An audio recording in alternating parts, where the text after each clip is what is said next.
Uttarakhand PSC की मुख्य परीक्षा आज से शुरू। 5,636 अभ्यर्थियों के लिए हरिद्वार, देहरादून और नैनीताल में बनाए गए 16 परीक्षा केंद्र। नकल विरोधी कानून के तहत होगी परीक्षा।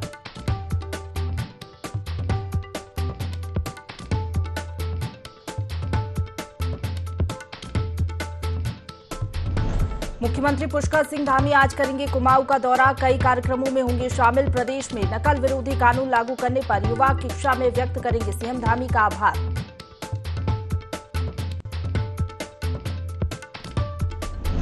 हल्द्वानी के वनभूलपुरा में चला प्रशासन का बुलडोजर। सार्वजनिक भूमि पर बने टीन शेड को किया ध्वस्त।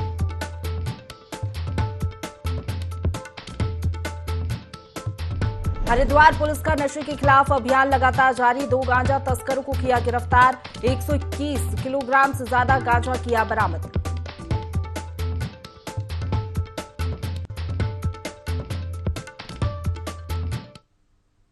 नमस्कार, देवभूमि लाइव देख रहे हैं आप। आपके साथ मैं हूं प्रशंसा। बुलेटिन की शुरुआत करेंगे देहरादून की खबर के साथ, जहां मुख्यमंत्री पुष्कर सिंह धामी का कुमाऊं दौरा है। कुमाऊं दौरे में कई कार्यक्रम में शामिल होंगे सीएम धामी। किच्छा में सीएम का युवाओं द्वारा अभिनंदन किया जाएगा। नकल विरोधी कानून लागू करने पर सीएम का आभार युवा जताएंगे।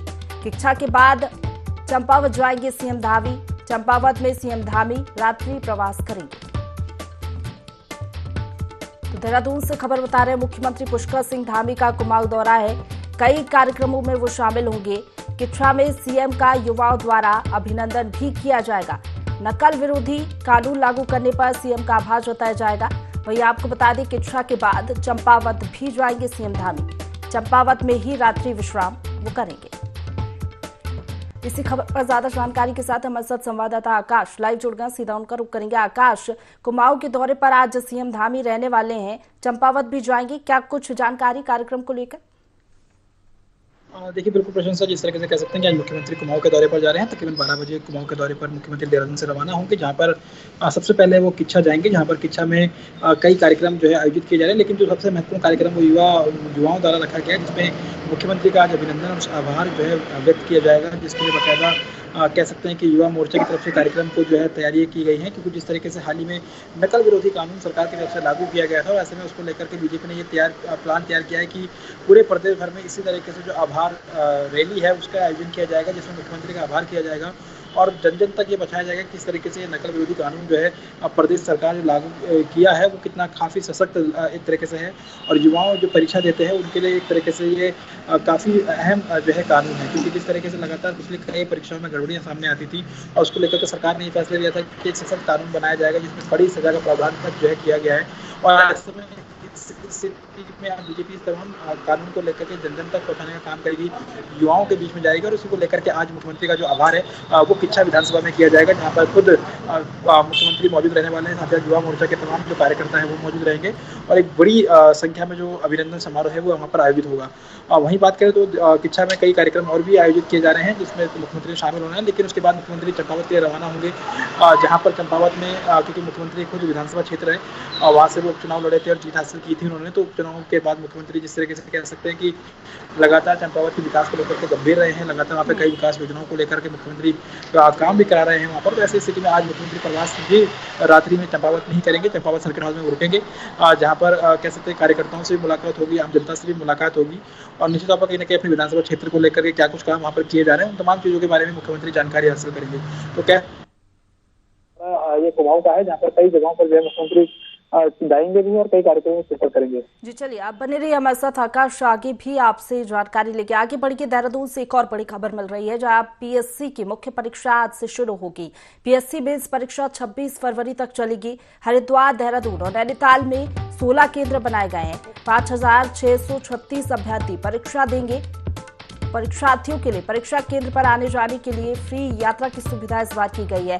नकल विरोधी कानून के तहत परीक्षा होगी, तो पारदर्शी तरीके से परीक्षा और इसके तमाम इंतजाम किए गए हैं। पीएससी की मुख्य परीक्षा आज से शुरू होने जा रही है। पीएससी मेंस परीक्षा 26 फरवरी तक चलेगी। बता दें आपको 16 केंद्र बनाए गए हैं। हरिद्वार, देहरादून और नैनीताल में 5,636 अभ्यर्थी परीक्षा देंगे। परीक्षार्थियों के लिए परीक्षा केंद्र पर आने जाने के लिए फ्री यात्रा की सुविधा दी गई है। सहूलियत हो अभ्यर्थियों के लिए, इसलिए ये सुविधा दी गई है। नकल विरोधी कानून के तहत परीक्षा आयोजित की जाएगी। जिस तरीके से हमने देखा कई पेपर लीक हुए, उसी के चलते अब नकल विरोधी कानून जो कि देश का सबसे सख्त कानून है वो उत्तराखंड में लागू हो गया है। उसी के तहत परीक्षा आयोजित कराई जा रही है। खबर पर ज्यादा जानकारी लेंगे हमारे साथ संवाददाता आकाश लाइव बने हुए, सीधा उनका रुख करेंगे। आकाश, लंबे समय का इंतजार आज खत्म होने जा रहा है। पीएससी की मुख्य परीक्षा आज से शुरू हो रही है, किस तरीके की तैयारियां है? देखिए, बिल्कुल जिस तरीके से मुख्य पीसीएस की जो मुख्य परीक्षा है आज से शुरुआत उसकी हो गई है। 26 तारीख तक ये परीक्षा चलेगी। महत्वपूर्ण बात यह है कि पहली बार देहरादून, हरिद्वार और नैनीताल में तकरीबन ऐसे 16 केंद्र हैं जहाँ पर परीक्षा के लिए बनाए गए हैं। और ऐसे में कोशिश सरकार की यही है कि जो पीसीएस मेंस की जो परीक्षा है उसको सफलतापूर्वक और सही ढंग से कराने के लिए बाकायदा जो परीक्षा केंद्र है वहाँ पर पुलिस के तमाम जो व्यवस्था है वो भी की गई है सुरक्षा के हिसाब से। साथ साथ धारा 144 पूरे सेंटरों के द्वारा वहाँ पर भी लगाई गई है, जिससे किसी तरह की परीक्षा में कोई व्यवधान पैदा न हो। और पीसीएस की अगर मेंस की परीक्षा की बात करें तो उत्तराखंड में काफी लंबे समय से इस परीक्षा की मांग भी चल रही थी और काफी एक तरह अड़चने कहीं ना कहीं आ रही थी। तो हाल ही में सरकार ने जिस तरीके से प्री एग्जाम कराया है, अब मेन एग्जाम जो है कराया जा रहा है, जिसमें तमाम जो व्यवस्था की गई है सरकार की तरफ से, क्योंकि हाल ही में नकल विरोधी कानून लेकर आया गया है, तो उसी के तहत जो है पूरी परीक्षा होगी। साथ ही साथ जिस तरीके से महिलाओं को 30% के आरक्षण देने की घोषणा सरकार की तरफ से की गई थी, तो इस परीक्षा में इसका जो प्रावधान जो है किया गया है कि महिलाओं को 30% के आरक्षण जो है नौकरी में दिया जाएगा। और दूसरी तरफ अगर हम बात करें तो सरकार ने हाल ही में एक आदेश भी जारी किया था जिसमें तय किया था कि जो भी परीक्षार्थी परीक्षा देने के लिए आएगा उसके लिए बाकायदा जो सरकारी बसें हैं उसमें निःशुल्क यात्रा वो कर सकेगा। तो कोशिश सरकार की यह है कि अधिक से अधिक संख्या में जो है परीक्षार्थी परीक्षा देने के लिए आए और तमाम जो व्यवस्थाएं वो सरकार की तरफ से की गई हैं। और 26 फरवरी तक पूरे प्रदेश में जो ये परीक्षाएं हैं वो आयोजित की जाएंगी। तकरीबन 5000 से अधिक ऐसे परीक्षार्थी हैं जो परीक्षा देंगे। तो कह सकते हैं कि सरकार की कोशिश लगातार है कि युवाओं को। सबसे बड़ी और अहम बात तो ये है कि नकल विरोधी कानून होने के बाद ये परीक्षाएं आयोजित होने जा रही है, इसलिए युवाओं में उत्साह भी है और कहीं ना कहीं अब उम्मीद भी है कि किसी तरीके की कोई गड़बड़ी नहीं होगी पेपर में, क्योंकि बीते दिनों हमने जो कुछ देखा कई पेपर लीक हुए, उसके बाद अब ये परीक्षा आयोजित होने जा रही है, तो कहीं ना कहीं उम्मीद भी है, उत्साह भी है। हाँ बिल्कुल, उत्साह भी है, क्योंकि सबसे महत्वपूर्ण बात यह है कि काफी लंबे समय से पीसीएस परीक्षा की मांग हो रही थी और अब नकल विरोधी कानून जिस तरह लागू किया गया है, तो सुबह सरकार की कोशिश ये है कि युवाओं में भरोसा दिलाया जा सके कि पारदर्शी तरीके से जो है परीक्षा आयोजित होंगी। और निश्चित तौर पर कह सकते हैं कि इसी का नतीजा यह है कि सरकार ने तमाम व्यवस्थाएं जो है की गई है। अधिक से अधिक संख्या में जो है परीक्षार्थी परीक्षा देने के लिए आए, उसके लिए भी सरकारी बसों में फ्री सेवा आयोजित की गई है। साथ ही साथ अगर हम बात करें तो नकल विरोधी कानून में जो कड़ा प्रावधान किया गया उसके बाद ये दूसरी परीक्षा है। पहले परीक्षा जो है पटवारी और लेखपाल के भीतर है, ये दूसरी परीक्षा जिसमें कहीं ना कहीं आयोजित की जा रही है। तो कह सकते हैं कि युवाओं में उत्साह भी है और इसमें कोशिश की है सरकार की कि युवाओं में भरोसा दिलाया जा सके कि पारदर्शी तरीके से जो है परीक्षा हो सकती है। और उसी के तहत कहीं ना कहीं आज परीक्षा की मेंस की जो परीक्षा है वो भी आयोजित की जा रही है। बिल्कुल आकाश, परीक्षा का समय क्या रखा गया है? देखिए, परीक्षा के जो समय की बात करें तो सुबह से ही जो परीक्षार्थी हैं उनको आने के लिए कहा गया था। 8 बजे से ही जो सेंटर्स है उस पर परीक्षार्थी आ रहे थे और 10 बजे से जो ये परीक्षा है वो शुरू हो चुकी है। महत्वपूर्ण बात यह है कि पूरे आज से लेकर 26 तारीख तक इसी तरीके से देहरादून हो, हरिद्वार हो या फिर नैनीताल हो, यहाँ पर परीक्षार्थी जो है किए जाएंगे। 16 सेंटर जो है बनाए गए हैं जिससे परीक्षा चल रही है इस समय। और कह सकते हैं कि इसी तरीके से आने वाले समय में 26 तारीख तक जो परीक्षाएं हैं वो एक तरीके से आयोजित की जाएंगी, जिसमें तमाम जो परीक्षार्थी हैं भाग लेंगे।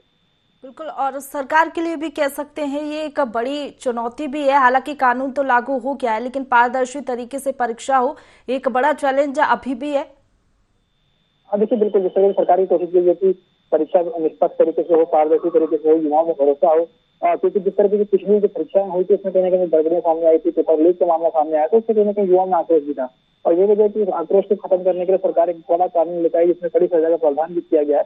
तो निश्चित तौर पर सरकार की चुनौती जिस तरीके से पटवारी लेखपाल परीक्षा जो है सरकार ने शांतिपूर्ण तरीके से कराई है, कोई व्यवधान उसमें उत्पन्न नहीं हुआ है और पारदर्शी तरीके से जो है परीक्षा पूरी आयोजित हुई है। तो उसी तरीके से ये पीसीएस मेंस की जो परीक्षा है वो भी आयोजित हो, जिससे कि कहीं ना कहीं युवाओं में भरोसा बढ़ सके कि अब जितनी भी परीक्षाएं उत्तराखंड सरकार के द्वारा कराई जा रही है, जितनी भी सरकारी नौकरियों के लिए परीक्षाएं हो रही है उसमें पूरी तरीके से पारदर्शिता बरती जा रही है। और ऐसे में जो भी अगर कुछ गड़बड़ियां पाई जाती है तो उनके खिलाफ सख्त कार्रवाई जो है वो नकल विरोधी कानून के तहत की जाएगी।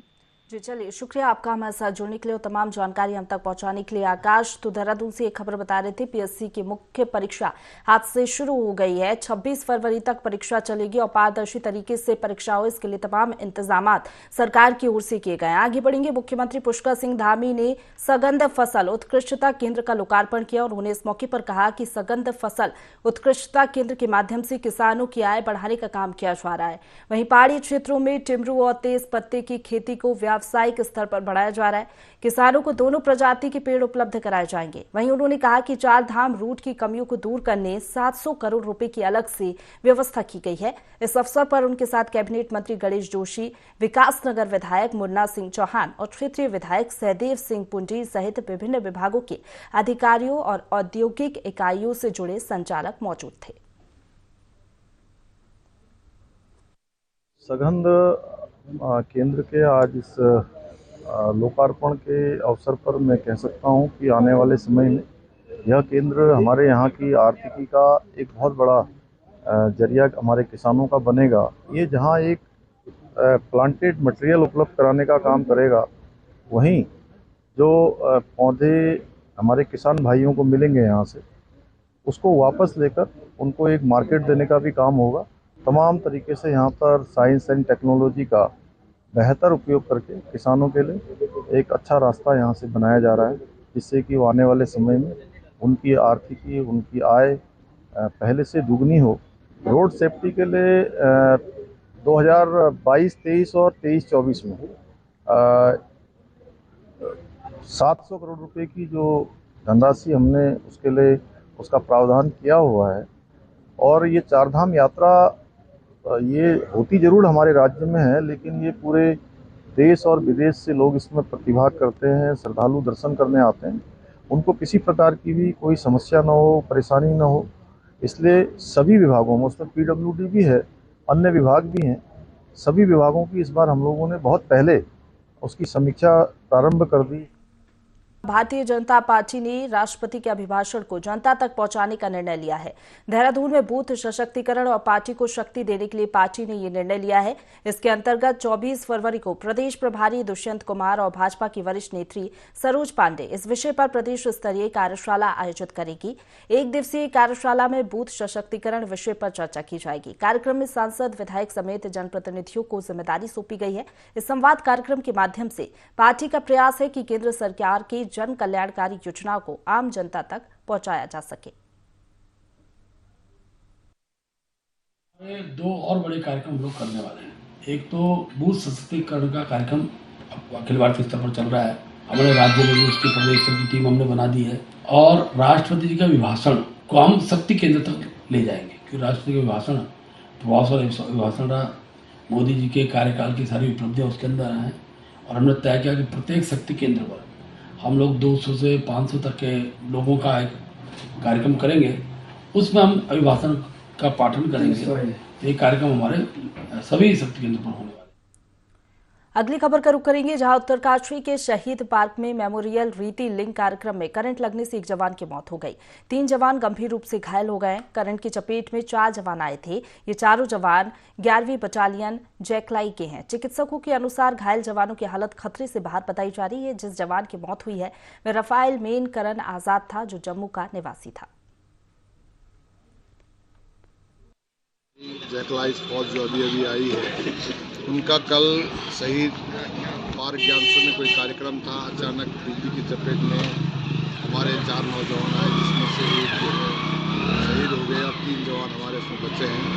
बहुत ही दुखद घटना है और हम इसके लिए लगातार उनके जो हमारे जो घायल हुए सैनिक हैं उनके साथ लगातार जो है उनको फिटनेसा बना रहे हैं। और जो हमारे 3 सैनिक हैं वो लगभग थोड़ा सा ठीक स्थिति में है और एक जो है एट दिस स्पॉट ही मतलब जो है वो बहुत स्थिति गंभीर थी, जो घायल हो गया। और लगातार प्रशासन शासन की तरफ से उनको उसका पूरा सहयोग किया। अगली खबर का रुख करेंगे, जहां मसूरी के उप जिला चिकित्सालय में स्टाफ की कमी है, जिसका खामियाजा मरीजों को भुगतना पड़ रहा है। स्टाफ, नर्स और चतुर्थ श्रेणी कर्मचारियों की कमी होने की शिकायत करने के बाद भी कोई निराकरण नहीं किया गया है। वहीं निरीक्षण पर आए सीएमओ डॉक्टर संजय जैन ने समस्या दूर करने का आश्वासन दिया है। साथ ही जरूरी सुविधाएं उपलब्ध कराने के निर्देश दिए हैं। में हुआ है जोन किए हुए, तो मेरा ये था कि सभी अस्पतालों के एक बार मेरे द्वारा स्वयं निरीक्षण कर लिया जाए, जिससे कि जो कमियां हैं तो यदि मैं स्वयं देख लूँगा तो वो हमेशा फिर उनका निवारण भी जल्दी हो जाता है। तो यहाँ आके मुझे दिखाई दे रहा है कि यहाँ डॉक्टर्स तो काफ़ी संख्या में हैं, लेकिन डॉक्टर्स के काम करने के लिए जो सपोर्टिव स्टाफ है, चाहे वो नर्सिंग स्टाफ हो या चतुर्थ श्रेणी कर्मचारी हैं, इनकी काफ़ी कमी है। तो नर्सिंग स्टाफ के लिए नियुक्ति प्रक्रिया शासन स्तर पर शुरू हो गई है, तो उम्मीद है 1.5 से 2 महीने में नर्सिंग स्टाफ मुझको मिल जाएगा। और जहाँ तक सफाई कर्मचारी और 4th क्लास की एम्प्लॉय की बात है, तो मेरे द्वारा इसमें 1-2 दिन में ही उपनल में डिमांड भेजी जा रही है। तो उम्मीद है कि 15 से 20 दिन में ये भी स्टाफ यहाँ पे उपलब्ध हो जाएगा, तो हम मरीजों को और बेहतर सुविधा उपलब्ध करा पाएंगे। उत्तरकाशी में फिर से मौसम ने करवट ली है। ऊंचे इलाकों में लगातार बर्फबारी हो रही है। वहीं गंगोत्री धाम में भी बर्फबारी का सिलसिला जारी है। खूबसूरत बर्फ की चादर से काफी खूबसूरत नजारा देखने को मिल रहा है, जिससे पर्यटकों में खुशी की लहर है।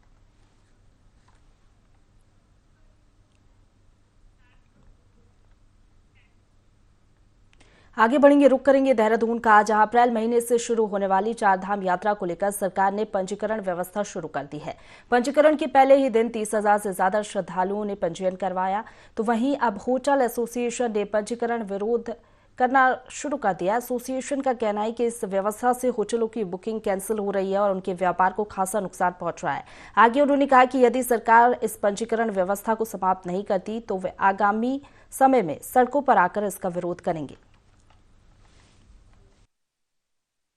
इन्होंने फरमान दिया जो हमारी बुकिंग है वो कैंसिल होने लग गई है। होटल एसोसिएशन पे नहीं, चार धाम के जन जन, घोड़ा, खच्चर, डंडी, कंडी, मजदूर तबके के जितने भी गरीब लोग हैं, सब पे असर पड़ रहा है। देखिए, अगर सरकार इस बात पे अड़ी रहती है कि हम यथावत रखेंगे जो इस समय पंजीकरण की व्यवस्था है, तो मजबूरन जो व्यापारी हैं, होटल एसोसिएशन के हम लोग आए हैं, हम लोग फिर सड़कों पे उतरेंगे, आंदोलन करेंगे, क्योंकि ये पंजीकरण की व्यवस्था ये व्यवहारिक नहीं है, सामान्य होनी चाहिए। हर एक को आने का हक है अपने चारों धाम पे। करीब 15,000 करोड़ का व्यवसाय है, जिसमें सारे डांडी कांडी, घोड़ा खच्चर, आपके टैक्सी वाले, होटल व्यवसायी, सबके सब हैं। और सरकार को जो ध्यान देना चाहिए वो सरकार को इंफ्रास्ट्रक्चर डेवलपमेंट पे ध्यान देना चाहिए, ना कि संख्या सीमित करने के ऊपर। अगली खबर का रुख करेंगे, जहां खटीमा अंतर्गत वार्ड 19 में नगर पालिका द्वारा घटिया सामग्री का इस्तेमाल कर नाली निर्माण का कार्य कराया जा रहा है। और हो भी क्यों ना, क्योंकि जिन जिम्मेदारों को निर्माण की जिम्मेदारी सौंपी गई है उन्हें तो इससे कोई मतलब ही नहीं है। मजदूरों का कहना है कि यहां पर कार्य ठेकेदार करा रहे हैं, वो भी शाम को ही आते हैं। जेई कौन है वो जानते नहीं है। वहीं अब इस पूरे मामले में टेक्निकल जेई नगर पालिका से वार्ता जब की गई तो उन्होंने बताया कि वहां पर मानकों के हिसाब से काम नहीं कराया जा रहा है, अच्छी ईंटों का इस्तेमाल किया जा रहा है, जबकि वीडियो में साफ नजर आ रहा है कि यहाँ कैसा नाली निर्माण हो रहा है। तस्वीरें भी झूठ नहीं बोल रही है। तस्वीरों में आप साफ तौर से देख सकते हैं कि घटिया सामग्री का इस्तेमाल किया जा रहा है। अनुसार और एस्टीमेट के अकॉर्डिंग बन रही है, और ऐसा नहीं है कि बेस नहीं डला है। प्रॉपर बेस डल के प्रॉपर अच्छी ईंटों की, क्वालिटी वाली ईंटों की हमारी नाली बनाई जा रही है। और जहाँ पर ईंट की चिनाई नहीं हो पा रही वहाँ पर सीसी भी भरे जा रही है, क्योंकि उस नाले की दुर्दशा बहुत बुरी थी और काफ़ी पानी चलता है। अभी काम करते हुए भी लोग पानी नहीं रोक पा रहे और पानी की मात्रा बहुत ज़्यादा है। प्रॉपर्ली बेस डाल के ही चिनाई की जा रही है, क्योंकि मिट्टी या गारे में चिनाई नहीं हो सकती। कोटद्वार सीओ गणेश लाल कोहली ने कम्युनिटी ग्रुप की बैठक ली, जिसमें शहर में क्राइम और यातायात से संबंधित सुधार के लिए सुझाव मांगे गए। साथ ही कोटद्वार को बेहतर बनाने के लिए पुलिस के साथ समन्वय बैठाने पर भी चर्चा की गई। आपको बता दें कि कम्युनिटी ग्रुप पुलिस और सभी संप्रदाय के लोगों का एक ग्रुप है, जिसका उद्देश्य शहर की कमियों को दूर करना है। थाना कोटद्वार क्षेत्र के अंतर्गत जो हमारे CSG के मेंबर होते हैं, उनकी बेहतरीन पुलिस व्यवस्था बनाने के लिए तथा अपराध की रोकथाम रोकने के लिए तथा आपसी तालमेल के हिसाब से, जिससे हमारी सुदृढ़ पुलिस की क्राइम कंट्रोल, शांति व्यवस्था ड्यूटियाँ एवं धार्मिक से संबंधित जो भी भावनाएं वगैरह जो फैलाई जाती है, अफवाहें जो होती हैं, इन चीज़ों के संबंध में विस्तृत हमारी ये सामुदायिक पुलिस के जो मेंबर्स हैं उनके साथ हमारी एक मीटिंग की गई। हरिद्वार सिडकुल थाने में महिला से अभद्र भाषा का प्रयोग करने पर पुलिसकर्मियों के खिलाफ मुकदमा दर्ज किया गया है। जानकारी के मुताबिक पुलिसकर्मी पहले महिला को थाने लेकर गए, जहां महिला से जाति सूचक शब्द कहे और महिला की बेरहमी से पिटाई भी की, जिसके बाद कोर्ट के आदेश पर सिडकुल थाना पुलिस ने ही आरोपी पुलिसकर्मियों के खिलाफ मुकदमा दर्ज किया है, जिसमें तत्कालीन प्रभारी और कोर्ट चौकी प्रभारी समेत 10 लोगों के नाम शामिल है। न्यायालय द्वारा एक आदेश 156 3 के तहत दिया गया, जिसमें एक अभियोग दर्ज करने हेतु निर्देशित किया गया। उसी के क्रम में थाने पर मुकदमा पंजीकृत कर लिया गया। क्योंकि घटनाक्रम 2020 का होना पाया गया, तो उसकी अभी जांच की जाएगी, क्या घटनाक्रम रहा और क्या किस टाइप के एलिगेशन वादियों द्वारा उसमें लगाए जा रहे हैं। तत्कालीन जो थाना अध्यक्ष और जो कर्मचारी थे उनके खिलाफ उसमें कुछ आरोप उनके द्वारा लगाए गए, उसकी पुष्टि की जाएगी। बाकी अभी विवेचना चूंकि प्रचलित है, बाकी ये जांच का विषय है कि क्या घटनाक्रम उस टाइम में रहा। उत्तराखंड के बहुचर्चित अंकिता हत्याकांड को लेकर उत्तराखंड महिला संगठन ने अंकिता हत्या की रिपोर्ट तैयार की है, जिसमें उन्होंने शासन प्रशासन पर जांच में हीला हवाली करने का आरोप लगाया है। वहीं महिला संगठन की अध्यक्ष उमा भट्ट का कहना है कि अंकिता हत्याकांड की सीबीआई जांच होनी चाहिए। उन्होंने सरकार से अपील करते हुए कहा कि अंकिता हत्याकांड का पूरा मामला हाईकोर्ट में चलना चाहिए और न्यायिक जांच होनी चाहिए। न्याय मिलना चाहिए। हमारा कहना यह है कि इस प्रदेश में सामाजिक सुरक्षा की जिम्मेदारी किसकी है? क्या सरकार की है? क्या उसको सरकार पूरा कर रही है? अगर नहीं कर रही है तो उनको कुर्सी पर बने रहने का कोई अधिकार नहीं है, क्योंकि सामाजिक सुरक्षा की जो जिम्मेदारी है वो किसी भी सरकार की होती है।